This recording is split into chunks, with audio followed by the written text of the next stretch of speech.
अभ्युदय से मोरवा स्थापन technical team में हूँ और आपके हाथों में जो ये हैंड बिल है, ये जो हमारा मांग पत्र है उसका संक्षिप्त रूप है। इसमें सारी चीजें आपको विस्तार से नहीं लिखी गई और जो मूल उसका उद्देश्य है वो सिर्फ लिखा है। तो अगर आपको विस्तार पूर्वक पढ़ना है 24 पॉइंट तो आप मांग पत्र लेके और पढ़ सकते हैं। पहली चीज, मोरवा में एक चीज का डर सब लोगों को है कि सेक्शन 9 लग गया है और ऐसा ना हो कि हमें लटका दिया। और ये सबसे बड़ा डर हमारे बीच में, जनता के बीच में किसके द्वारा रखा गया, या एनसीएल के द्वारा रखा गया या सिंगरौली विस्थापन मंच के द्वारा रखा गया, ये मुझे नहीं मालूम। लेकिन आपको मैं एक बहुत महत्वपूर्ण जानकारी देना चाहता हूँ। अभी चंद दिनों पहले, 4-5 दिनों पहले, शक्ति नगर जो थर्मल पावर प्रोजेक्ट है उसका विस्तार होने का 18,000 करोड़ रुपए का सैंक्शन हुआ है और उसका विस्तार होना है। आपके बगल में एनटीपीसी के 3 प्लांट हैं जिसमें शक्ति नगर, विंदनगर और बीच। इन तीनों को कोयला देने का लिंकेज सिर्फ और सिर्फ जैत प्रोजेक्ट से है। और आज की वस्तुस्थिति में जैत प्रोजेक्ट के बाद विस्तार करने के लिए माइंस का उनके पास अब जगह नहीं। तो ये आप अपने दिमाग से डर निकाल दीजिए कि एनसीएल हमें लटका दे। वैसे भी धारा 9 के बाद इनको पुनर्वास और पुनर्स्थापना करने के लिए कुछ एक टाइम दिया गया है, लेकिन उसके आगे पीछे होता है। लेकिन अब इनके पास खुद की पास जमीन नहीं है जो ये हमें रोक सके। तो ये डर निकालना पब्लिक के बीच में सबसे ज़्यादा जरूरी है कि ये हमें लटका दे। ये लटकाने की स्थिति में एनसीएल खुद नहीं। अभी हमारे बड़े भाई साहब ओपी ने बताया, एनसीएल से हमें मांग कौन सी करनी है। एनसीएल से मांग हमें वो करनी चाहिए जो हमें विस्थापन, पुनर्वास और पुनर्स्थापना के कानूनों के तहत, पहली चीज। दूसरी चीज, जो कोल इंडिया की अपनी R&R पॉलिसी है उसके तहत किसी भी अनुषंगी इकाई है, जैसे SCCL, MCL, BLCL, CCL, कहीं भी ऐसा कुछ भी दिया है, उन्हीं को आधार मान के हम लोगों ने ये 24 पॉइंट जो बनाए हैं वो मांग पत्र में लिखे गए। ऐसा कोई पॉइंट नहीं है जिसमें एनसीएल ये कह सके कि ये गैर कानूनी हो या ये हम नहीं दे सकते या हमने नहीं दिया। सबसे जरूरी चीज है एनसीएल से हमें मांग करनी है। और अब याचना के तौर पर, जैसे तिवारी जी ने बोला, याचना के तौर पे नहीं, रण के तौर पे होता है। देखिए, रण से ही जय होता है और अगर रण नहीं होता तो मरण होता है। ये लाइन ही है, रण होगा या जीवन जय होगा या मरण। तो रण का मतलब ये नहीं होता कि हम तलवार निकाल के और एनसीएल के अधिकारियों पे चढ़ के बैठ जाएंगे। रण ये होगा कि हम अपने अधिकारों की मांग पूरे जोर शोर से करेंगे। उसके लिए चाहे हमें इनका घेराव करना पड़े, इनका प्रोडक्शन रोकना पड़े, इनका डिस्पैच रोकना पड़े, उसके लिए हमें तैयार होना पड़े।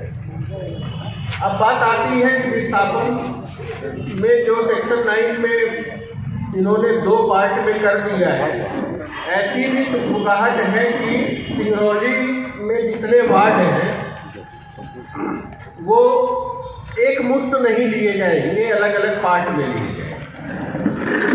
तो अगर ऐसा NCL भी बनता है तो वो भूल जाए, क्योंकि अब अगर ये सोच के देखिए कि अगर प्राइज होती स्कूल तक इन्होंने ले लिया तो उसके बाद हम लोग क्या करेंगे? ब्लास्टिंग में मरेंगे। अभी जैसे दुर्घटना हुई है 1 घंटे पहले, तो वो हमें नहीं करना है। तो ऐसी जो 24 मांगे हैं, ये मांगे हमने आपके बीच से उठाई, हर वर्ग के बीच से उठाई, और उन मांगों को पेन एंड पेपर में क्रमबद्ध करके आपके बीच में रख दिया। इन सब मीटिंगों का जो हम खुले मन से करते हैं, उसका सिर्फ एक उद्देश्य है कि आपके बीच से अगर कुछ ऐसी चीज़ें जो हमारे दिमाग में ना आई हो, हमारे विचारों में ना आई हो, उन मांगों को भी हम पब्लिक मीटिंग से लेके और अपनी मांग पत्र में उसको अंकित करें। मोरवा विस्थापन मंच बनाने का सबसे बड़ा मूल कारण ही यह था कि इसमें जो है पारदर्शिता का मतलब ये सिर्फ नहीं होता है कि हम क्या कर रहे हैं वो बताएं। पारदर्शिता का मतलब ये भी होता है कि आप क्या चाह रहे हैं वो भी हम बताएं। तो ये 24 मांग जो हमने लिखी है, इसके अलावा भी आप सबके बीच में यदि कोई चीज़ें ऐसी है जो इस मांग पत्र से छूट गई है, तो वो भी आप लिखित रूप में दीजिए। उस पर विचार करके लॉ एक्ट में अगर वो तर्कसंगत है तो मांग पत्र में उसको शामिल किया जाए। दूसरा, बहुत सारे ऐसे फैक्टर हैं जिन पे हम विचार ही नहीं कर रहे। हम बलुघर, खुशहाली, बैगन, जैस, मोरवा, इन्हीं सब चीज़ों में अपना दिमाग बांट दे रहे। NCL की मंशा ही यही है कि लोग असली मुद्दों पे आगे भटक जाए, असली मुद्दों को उठाई न पाए। हमें ये बताइए कि अगर आपके घर का जिसकी कीमत बाजारू कीमत 1 करोड़ 1.5 करोड़ है, उसका 40 लाख रुपए दे देगा तो क्या आप मान जाएंगे बलुघर के नाम पे? और अगर मान जाएंगे तो ले लीजिए। लेकिन जिस चीज की बाजारू मूल्य ही 1 करोड़ 1.5 करोड़ है, उससे कम हम क्यों लेंगे? और उसका निर्णय और उसको तय करने का तरीका भी दिया है और नियम भी दिया है ला रहे। उन्हीं नियमों के तहत इस मांग पत्र में हम लोगों ने मांग रखी है कि सारे वार्डों का मूल्यांकन एक रेट पे किया जाए और बगल के जो भी नगर निगम के वार्ड हैं जहां विस्थापन का दर 5 में न हो, वहां के रेट से आप इस रेट को निर्धारित करें। तो वो रेट आएगा बैनर के किसी भी वार्ड। और दूसरी सबसे महत्वपूर्ण उसमें यह भी लिखा है कि उन वार्डों का रेट लिया जाएगा जो वहाँ सबसे ज़्यादा हो। ऐसा नहीं है कि वार्ड नंबर 3 का रेट कम है और आपका ज़्यादा है तो 3 का ले लेंगे, नहीं। तो जिस वार्ड का सबसे ज़्यादा रेट है उसको बेस प्राइस मानी जाएगी या बाजारू मूल्य के निर्धारण के लिए माना जाएगा। तो ये मांग पत्र ऐसा नहीं है, बहुत सोच समझ के और कानून के और ऑल इंडिया के RR पॉलिसी के हिसाब से बनाया गया है। आपके बीच में जितने मांग और आएंगे उनको भी इनमें जोड़ा जाएगा। समस्या सिर्फ एक है कि हम लोग एकत्रित नहीं हो पाते हैं और किसी भी रण को जीतने के लिए संख्या का बहुत जरूरत है। मैं अपने वार्ड नंबर 3 में जो मेरा मोहल्ला है, हमारे 2-4 मित्र पड़ोसी इन लोगों ने मेहनत करके ऐसे मांग पत्र पे पीछे सब लोगों ने साइन किया और ये एक ही पन्ना नहीं है, तकरीबन 150 लोगों का साइन किया हुआ पन्ना हमने रखा हुआ। हर मोहल्ले में सिर्फ 1 या 2 दिन घूमा जाए तो हर घर में हर व्यक्ति से हम मिल सकते हैं, अपने मांग पत्र को दिखा के उनसे सहमति ले सकते हैं।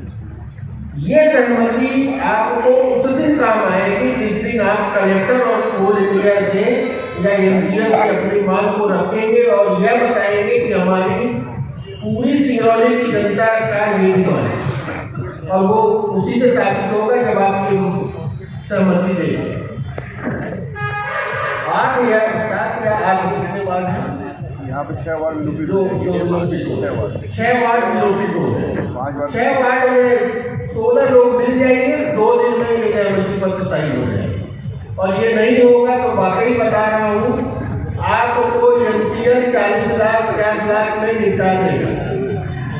हमारे घर की जो एनसीएल कीमत लगा रहा है, मैंने एक दिन जोड़ के देखा 42 लाख रुपया, और आज 10 साल पहले में दे देता 2 करोड़ मिलता।